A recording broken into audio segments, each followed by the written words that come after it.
On the fifth day of Christmas, Bridget brought to me 5 golden rings. Actually, today we're going to be talking about the Holy Family and found family and how family kinda should work, kinda, sorta ish. And also, how to live in right relationship, all the things. Because today is the feast of the Holy Family, and there's some thoughts to have there. Let's talk about family as we walk together down creation's path.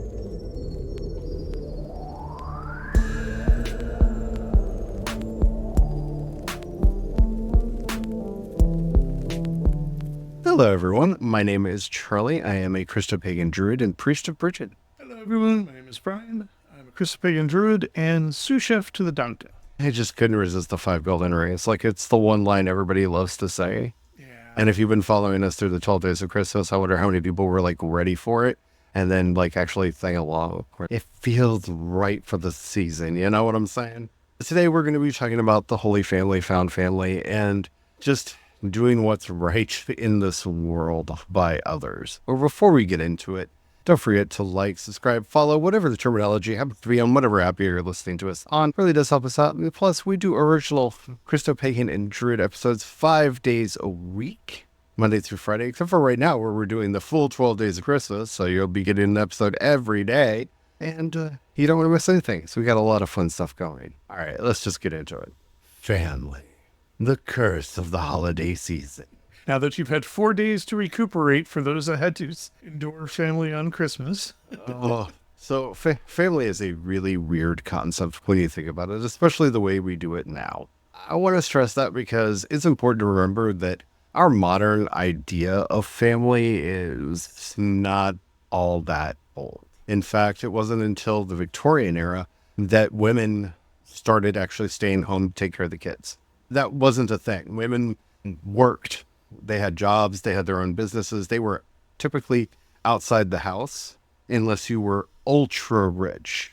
Women were a vital part of the workforce until the Victorian era where, dainty, demure women were not cut out for anything but just sitting around and looking pretty. And so they shouldn't be doing any of those other things because, Victorian mores were weird. They covered tables because they found them too titillating, which is just, I have thoughts. Yeah. I have thoughts. But the Victorians were weird. If a couch is your king, I'm not here to shame you, But so it's important for us to realize that our current conception of family starts in the Victorian era and gets reinforced in the 50s when the idea of the nuclear family comes into being as a way of shooing the women out of the workforce because all the soldiers have come back from World War II and they want their jobs back. So we reinvented family again in the 1950s and like to pretend that this is the way things have always been. It's the weird joke that I've always had in the back of my mind that everybody waiting for 1984 is some future thing. No, it has always been 1984. We've constantly, especially since the advent of nationalism and this weird thing that we often call history, been in this state of, we have always been at war with Oceania. it's funny you made that reference because when you were talking about the 50s and how we reinvented family again, that was the first thing I had going through my head. We've always been at war with Oceania. We've always been at peace with Oceania. It's always. Always. Always. Yes. Always. This is the way it's always been. And no. Most of the things that we have in our modern world are just that. They're new. This idea that you are working for a wage is new. This idea that you go to an office and you work there, or you go to a factory and you work there, is new. We reinvented everything starting in the Victorian era through the industrial age to where we are now, where we're going through a big realignment and reinvention again and just pretending it's not happening. I think that's about right. Pretending it's not happening. I don't say that to denigrate the idea of family or anything else, but just to help people really grapple with this idea of it's not a natural law.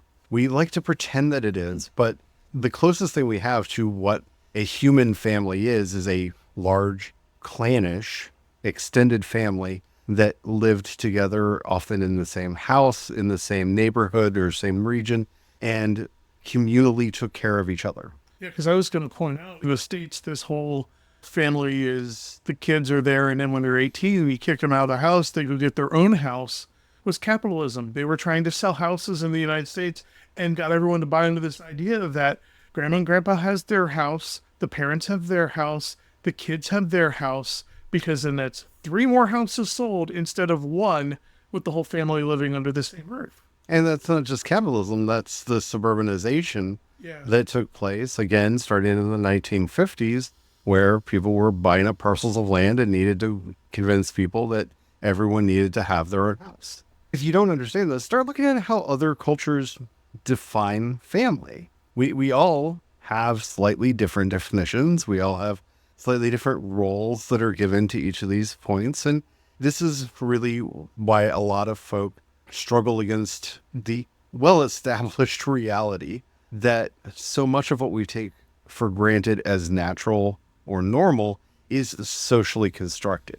And that's because, for the most part, a lot of these institutions, people didn't sit down at a table and write up a manual. Oh, wait, they did. They did. If you actually go back to the 50s, in magazine form, many magazines were printed specifically with the purpose of teaching women how to be a modern 50s housewife. Books were printed and an entire industry popped up to tell people how to live. Like, we literally wrote the books on how to live in this new world that people were inventing at the time. And of course, through all of it, we have always been at war with Pacifica. Like, it's always been this way. We're going back to the old ways. And as somebody who practices a Reconstructionist faith, I get frustrated when I share that even in our circles, because we're not.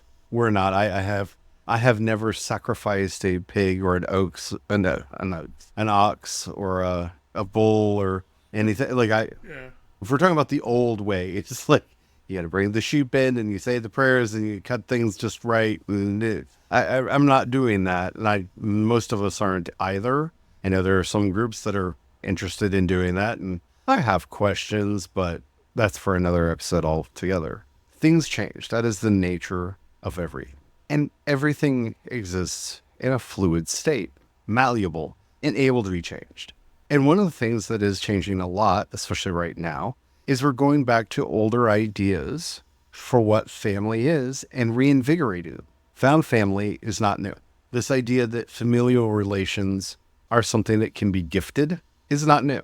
We can see this in various Greek customs that existed. The Norse had various systems for bringing people into the family. This idea that family was not your blood relations is a very old concept. It gets endangered by the dowry system that builds up, where you're selling off a member of your family as property to another family, and the families aren't really merging as much as making political alliances. But again, that's how the rich people lived. The issue is most of our history is the rich people's history of the world. When you look at common practice throughout the ages, there has always been these systems of how to weave families together from disparate people without really this focus on blood and bloodline, because that's silly and weird. It's weird. Genetic legacy is not as prominent a fixture in most cultures as it. Anyway, try not to get lost down a rabbit hole, but you know me, it's kind of the way that I do. Our families really are those people that have the most connection to us. And so, as we are wont to point out, we are all born of three heritages, three lineages. We have our ancestors of the land, which are the people who lived where we lived before we did. Yeah, because there were people here before us. We have our ancestors of blood, our lineage of blood, which is all of the people who had babies that led to us. We have our lineage of milk, or milk line, which are all the people that have made us who we are today through instruction, inspiration, and the like. If we're going to really live in the truth of that, and not just have it be a slogan, not just have it be a phrase that we say, we need to realize that some people really are our siblings. I have one sister that I have never really had contact with. She is a stranger to me. It's not for lack of trying. We've both tried over the years, and we're just such different people. We don't get along together. We generally fight when we're around each other. You've tried and tried and tried. We just don't get along. There are people in my life that I call sister that are very much more a sister to me than she ever has been. And that's not a slight against her. It's not that she's a bad person. We're just very different people. It's oil and water. We don't mix. We may share genes in common, but that's it. Like there's nothing else there holding us together. And that's not for lack of many other people in the family trying. We just don't mix.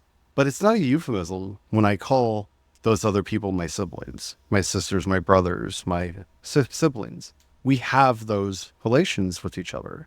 We're there for each other. We're making sure each other are healthy and well.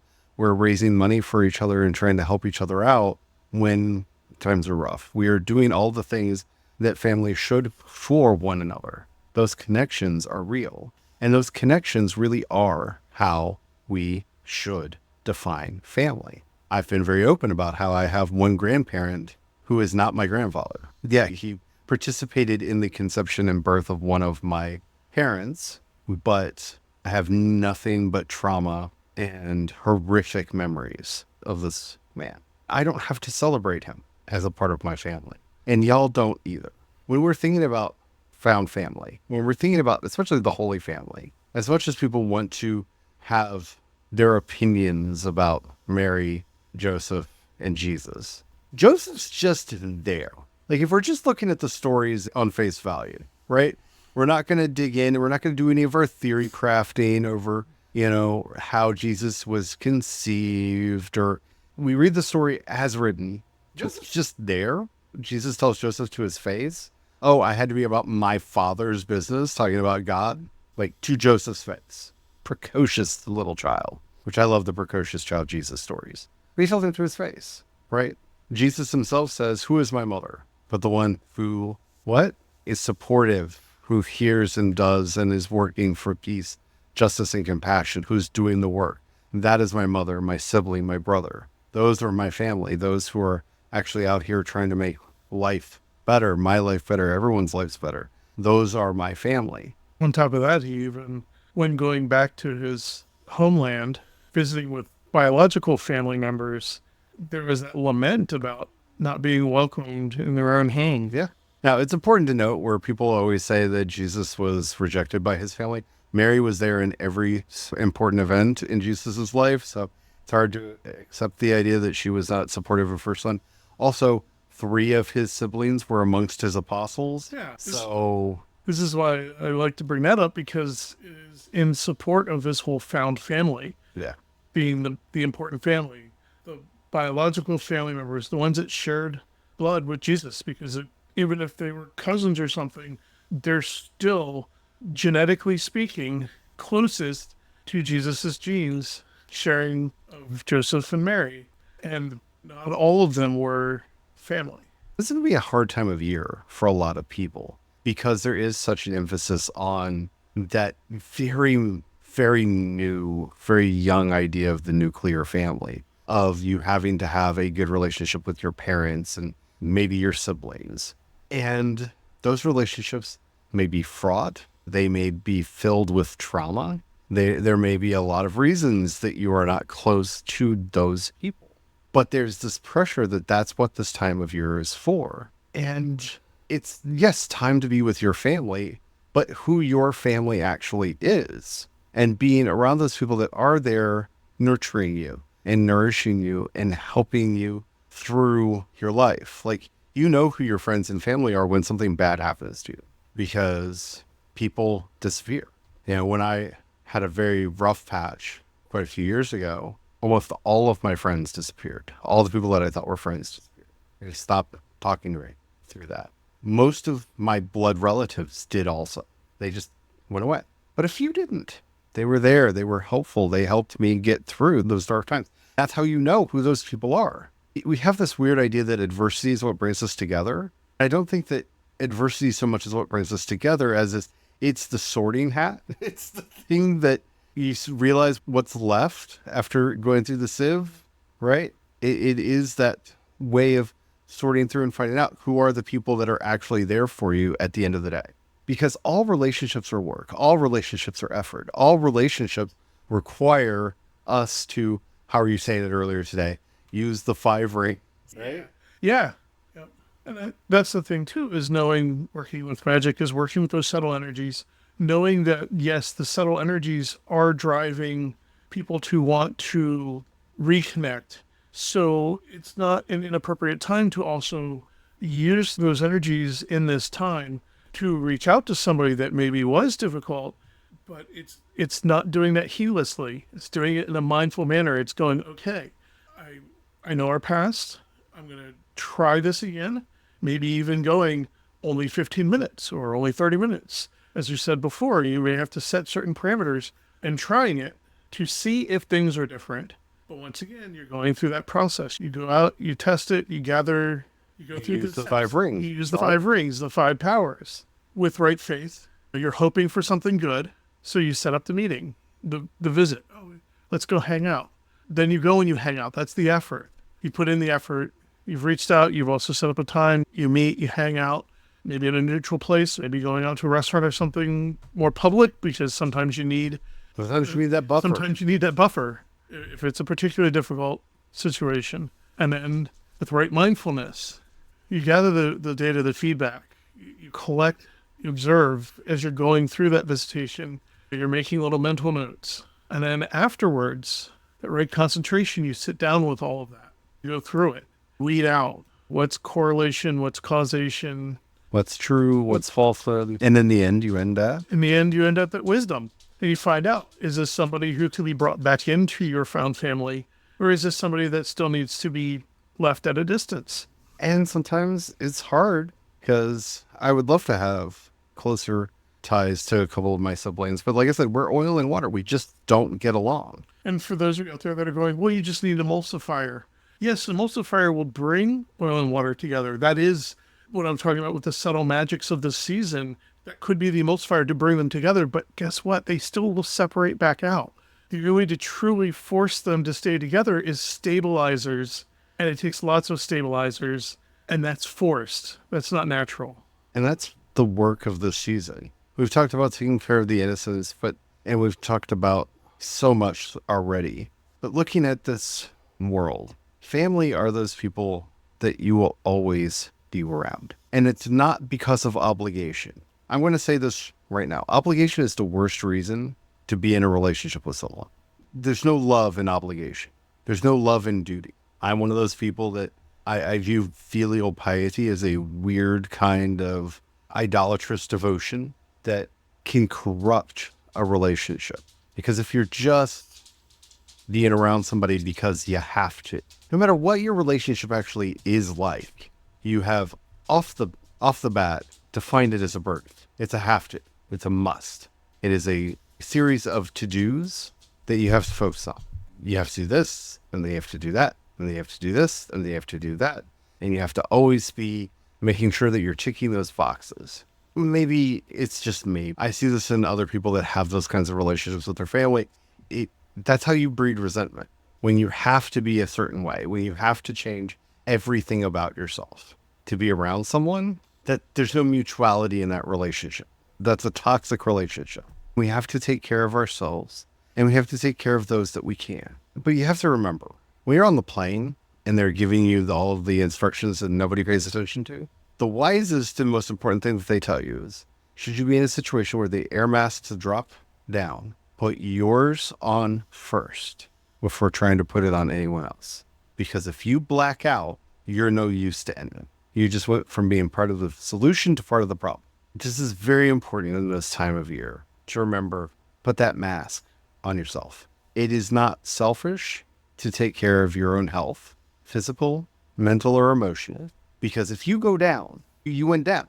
Learning to have that internal strength, to realize when you just don't have anything more to give, more to offer, more to invest into a relationship or a situation, is one of the most important maturings that we can do in life, especially in what I feel like will be remembered as the age of burnout. Yeah. because it really is the defining characteristic of the last 10, 15 years. And I don't see it ending anytime soon, of just you push and you push and you push until you literally burn out.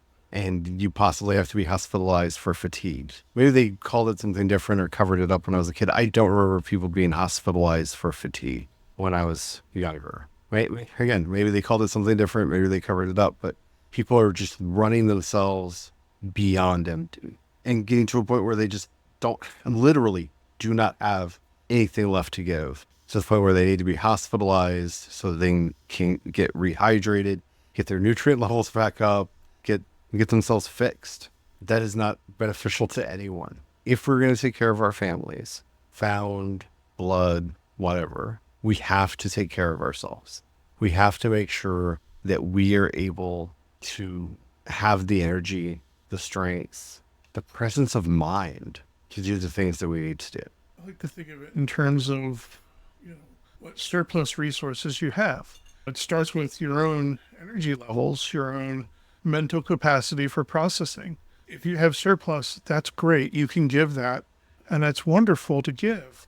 But you have to fill your own tank up first. You have to make sure that is taken care of first before you have surplus. And if you don't have it, you can't give it. And that happens. It's also why found family and community is so important, because some will have more in some areas and less in others, and others will have complementary excess and need. Together, all can have all of it. Yeah. And actually, generally, the sum of all of them together is usually surplus. Learning to take care of each other is what family is for. Before we head out, I need to say one more thing about a word that I used. I used the word birdie. I'm using this in a very specific context. If you have a disorder or some health issue, some chronic issue, that's not what I mean by burden. I'm talking about those people who don't stop to take care of themselves and then run headfirst into a wall and knock themselves out. And now everybody's got to take care of them because they ran headfirst into a wall. You know those people, the people that need a helmet. Say you're going on a hike. You have those that are not able to walk as much, that are carried and helped along by those that are able-bodied. Well, if the able-bodied person blows out their leg doing something stupid, nobody has functioning legs and nobody gets to move. That's what we mean by burden. Yeah, I just felt like I should clarify that. Yeah. I put you in a very specific context, and I didn't want anyone to think I was using it differently. Yeah. Because I've watched this too many times where somebody really wants to be the superhero. I know I'm getting stared at because I've been on the other side where I should have been the one making sure that I took care of myself enough so that I had the surplus energy and whatnot to help take care of the others around me. Some people just need a helmet. Yeah. But that's really what these relationships are for, is to remind people, you need to put your helmet on right now. You're running really fast at that wall. You don't need to crack your skull. Yeah. Maybe stop running, but, I know you're not going to stop running, so put a helmet on. Before they have to spend 9 months in rehabilitation because of stupid. Personal stories are always fun. All right. I hope that this has been helpful to you. How do you negotiate these fasts?